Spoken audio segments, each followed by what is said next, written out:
Tomorrow will be better. Find the quadratic equation whose roots are 4 and 6. Follow me, dear friends. Solution.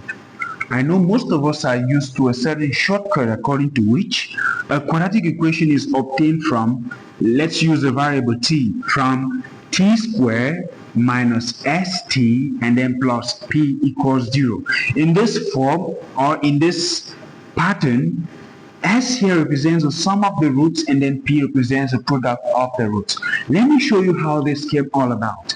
So now, if we know 4 and 6 are the solutions of our quadratic, then we are saying that there's a T1 which is equals to 4 and there's a T2 which is equals to, here maybe T1 and T2 which is equal to this. Now if T equals 4, this means, now see, watch what I'm going to do here.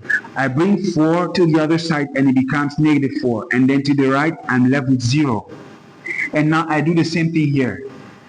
And now T on one side, 6 comes to the left and becomes negative 6, and on the right I'm left with 0. Now if I have this form already, then the quadratic equation from which these roots were obtained was a factor of these two roots, and it looked most likely like 1 minus, or rather t minus 4 into t minus 6 equals 0.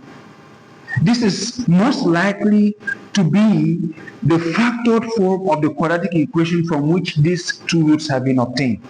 In this way now, all we have to do is to expand the two braces or parentheses. Now, t times t, t squared, t times minus 6 minus t, minus 4 times t is minus 4t, and then minus 4 times minus 6 is plus 24 equals 0. Now, if we simplify this, we will have that t squared here. Now, negative 6t, negative 4t is negative 10t, be careful, plus 24 equals 0. Now, dear friends, to confirm our answer, use the shortcut t square minus sum of the roots t plus product of the roots, and tell us in the comment section if the two answers coincide.